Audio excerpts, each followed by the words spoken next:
World is my territory ಅಂತ ಯಶೋರ್ ಸುಮ್ನೆ ಹೇಳಿಲ್ಲ ಅನ್ಕೋತೀನಿ. ಯಾಕಂತಂದ್ರೆ ಎಲ್ಲರ ಬಾಯನ್ನು ಟಾಕ್ಸಿಕ್ ಟಾಕ್ಸಿಕ್ ಟಾಕ್ಸಿಕ್ ಅಂತಾನೆ ಇದೆ ಗುರು. ಇವನ್ ಹಿಂಗೆಲ್ಲ ಮಾಡ್ಬೋದಾ, ಈ ತರನು ಮಾಡ್ಬೋದಾ ಅಂತ. ಅಂದ್ರೆ ಅಫ್ಕೋರ್ಸ್ ಇವಾಗ ಇನ್ಸ್ಟಾಗ್ರಾಮ್ ಅಲ್ಲೆಲ್ಲ ಫುಲ್ ಟ್ರೋಲ್ ಎಲ್ಲ ಆಗ್ತಾ ಇದೆ. ಇನ್ನೇ ಪಾಸಿಟಿವ್ ವೇ ಆದ್ರೂ ಆಗ್ಲಿ, ಇನ್ನೇ ನೆಗೆಟಿವ್ ವೇ ಆದ್ರೂ ಆಗ್ಲಿ, ಟ್ರೆಂಡ್ ಅಲ್ಲಂತೂ ಇದೆ. ಸೊ ಟಾಕ್ಸಿಕ್ ಅಂತಾನೆ ಇದೆ ಗುರು. ಎಲ್ಲಾರ ಬಾಯಿ ಮಾತಲ್ಲ ಅಂತ ಏನ್ ಕತೆ ಇದು, ಏನು ಈ ತರ ಎಲ್ಲ ಮಾಡ್ಬೋದಾ ಅಂತ. ಆಮೇಲೆ ಟ್ರೆಂಡಿಂಗ್ ಅಂತೂ ಇದೆ.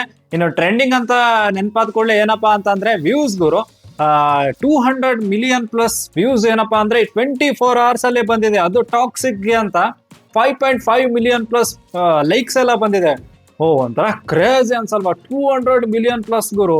ಓವರ್ ಆಲ್ ಆಗಿ ಸೋಷಿಯಲ್ ಮೀಡಿಯಾದಲ್ಲೆಲ್ಲ, ಅಂದ್ರೆ ಸೋಷಿಯಲ್ ಮೀಡಿಯಾ ಅಂತ ಬಂದ್ರೆ ಫೇಸ್ಬುಕ್ ಆಯ್ತು, ಇನ್ಸ್ಟಾಗ್ರಾಮ್ ಆಯ್ತು, ಯೂಟ್ಯೂಬ್ ಎಲ್ಲಾನು ತಗೊಳ್ಳಿ ನೀವು, ಕ್ಯುಮ್ಯುಲೇಟಿವ್ ವ್ಯೂಸ್ ಅಂತ ತೋರಿಸಿದ್ದಾರೆ. ಪೋಸ್ಟರ್ ಅಲ್ಲಿ ನೋಡಿದ್ರೆ ನಿಮ್ಗೆ ಗೊತ್ತಾಗುತ್ತೆ ಕ್ಯುಮ್ಯುಲೇಟಿವ್ ವ್ಯೂಸ್ ಅಂತ.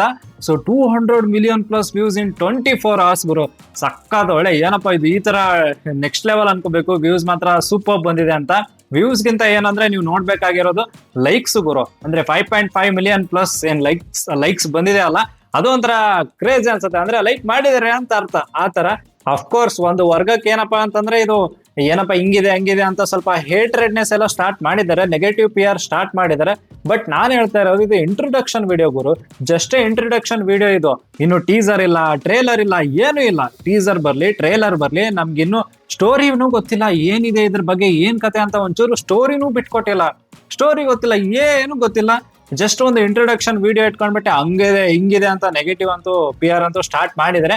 ಬಟ್ ಏನೇ ಹೇಳಿ, world is my territory first ಗೆ ಹೇಳ್ದಂಗೆ ಇದು ನಮ್ಮ ಯಶ್ ಅವರು ಸುಮ್ನೆ ಹೇಳಿಲ್ಲ ಗುರು. ಒಂಥರ ಟ್ರೆಂಡಿಂಗ್ ಅಲ್ಲಂತೂ ಇದಾರೆ. ನೆಕ್ಸ್ಟ್ ಲೆವೆಲ್ ವ್ಯೂಸ್ ಎಲ್ಲ ಬಂದಿದೆ. 5 crores ಏನೋ ಹೋಗಿದೆ ಅನ್ಕೋತೀನಿ ಇವಾಗ ಸದ್ಯಕ್ಕೆ ನೋಡೋದಾದ್ರೆ. ಇನ್ನು ಟಾಕ್ಸಿಕ್ ದೊಂದಿಗೆ ಈ ಕಡೆ ನಿಮ್ಮೆಲ್ಲರ ನೆಚ್ಚಿನ ಕ್ರೇಜಿ ಫಿಲ್ಮ್ ಯಾವ್ದಪ್ಪ ಅಂದ್ರೆ ಕಾಂತಾರ ಚಾಪ್ಟರ್ 1 ಗುರು. ಈ ಕಾಂತಾರ ಚಾಪ್ಟರ್ 1 ಆಸ್ಕರ್ ರೇಸ್ ಅಲ್ಲಿ ಬಂದಿದೆ. ಟಾಪ್ 5 ಆಸ್ಕರ್ ರೇಸ್ ಅಲ್ಲಿ ಯಾವ್ಯಾವ ಮೂವಿ ಇದಾವೆ ಅಂತ ಹೇಳೋದಾದ್ರೆ ಕಾಂತಾರ ಚಾಪ್ಟರ್ 1 ಇದೆ. ಆಮೇಲೆ ಈ ಕಡೆ ಮಹಾವತಾರ ನರಸಿಂಹ ಅದು ಕೂಡ ಇದೆ. ಸಖತ್ ಒಳ್ಳೆ ಕ್ರೇಜಿ ಫಿಲ್ಮ್ ಇತ್ತು. ಆಮೇಲೆ ಈ ಕಡೆ ತನ್ವಿ ದ ಗ್ರೇಟ್ ಅಂತ ಏನೋ ಒಂದಿದೆ ಮೂವಿ ಇದೆ. ಆಮೇಲೆ ಟೂರಿಸ್ಟ್ ಫ್ಯಾಮಿಲಿ ಅಂತ ಅದು ಚೆನ್ನಾಗಿತ್ತು. ಟೂರಿಸ್ಟ್ ಫ್ಯಾಮಿಲಿ ಅಂತ ಇದೆ. ಆಮೇಲೆ ಇನ್ನೊಂದು ಮೂವಿ ಸಿಸ್ಟರ್ ಮಿಡ್ ನೈಟ್ ಅಂತ ಇದೆ. ಸೊ ಈ ಟಾಪ್ 5 ಮೂವೀಸ್ ಆಸ್ಕರ್ ರೇಸ್ ಅಲ್ಲಿ ಇದೆ ಅಂತ. ಅಂದ್ರೆ ಮೊದಲನೇದಾಗಿ ನಮ್ಮ ಕಾಂತಾರ ಚಾಪ್ಟರ್ 1 ಇದೆ ಅಂತ ಅನ್ನೋ ತರ ಇದೆ ಗುರು. ಆ ತರ. ಸೊ ಇದು ಒಂಥರ ನಮ್ಮ ಕನ್ನಡ ಇಂಡಸ್ಟ್ರಿಗೆ ಖುಷಿ ಕೊಡುವಂತ ಸುದ್ದಿ. ನಮ್ಮ ಕನ್ನಡ ಮೂವೀಸ್ ಲವರ್ಸ್ ಯಾರಿರ್ತಾರಲ್ಲ ಅವ್ರಿಗಂತೂ ಹೆಮ್ಮೆ ಪಡುವಂತ ಸುದ್ದಿ ಅಂತ. ನನ್ ಪ್ರಕಾರ ಅಂತೂ ನಮ್ಮ ರಿಷಬ್ ಶೆಟ್ಟಿ ಅವ್ರಿಗೆ ನ್ಯಾಷನಲ್ ಅವಾರ್ಡ್ ಫಿಕ್ಸ್ ಬರುತ್ತೆ. ಈ ಒಂದು ಮೂವಿಯಲ್ಲಿ ಯಾವ ತರ ಆಕ್ಟಿಂಗ್ ಮಾಡಿದ್ದಾರೆ ನಿಮ್ಗೆಲ್ಲ ಗೊತ್ತಿರೋ ವಿಷಯನೇ. ಸೊ ಬಂದ್ರೆ ಚೆನ್ನಾಗಿರುತ್ತೆ, ಬರುತ್ತೆ ಅಂತಾನು ಅನ್ಕೋತೀನಿ.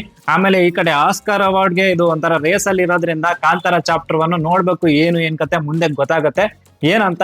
Toxic trending and Oscar race ಅಲ್ಲಿರೋ ನಮ್ಮ ಕಾಂತಾರ ಚಾಪ್ಟರ್ 1 ಇದ್ರ ಬಗ್ಗೆ ನಿಮ್ಮ ಅನಿಸಿಕೆನ ಕಮೆಂಟ್ ಬಾಕ್ಸ್ ಅಲ್ಲಿ ತಿಳಿಸಿ. ಅಂಡ್ ಈ ವಿಡಿಯೋ ನಿಮ್ಗೆ ಇಷ್ಟ ಆದ್ರೆ ಪ್ಲೀಸ್ ಲೈಕ್, ಶೇರ್, ಸಬ್ಸ್ಕ್ರೈಬ್ ಮಾಡೋದು ಮಾತ್ರ ಮರಿಬೇಡಿ ಅಂತ ಹೇಳ್ತಾ that's it for the day. Bye. ಜೈ ಕರ್ನಾಟಕ. ಮತ್ತೆ ಭೇಟಿಯಾಗೋಣ. ನಮಸ್ಕಾರ.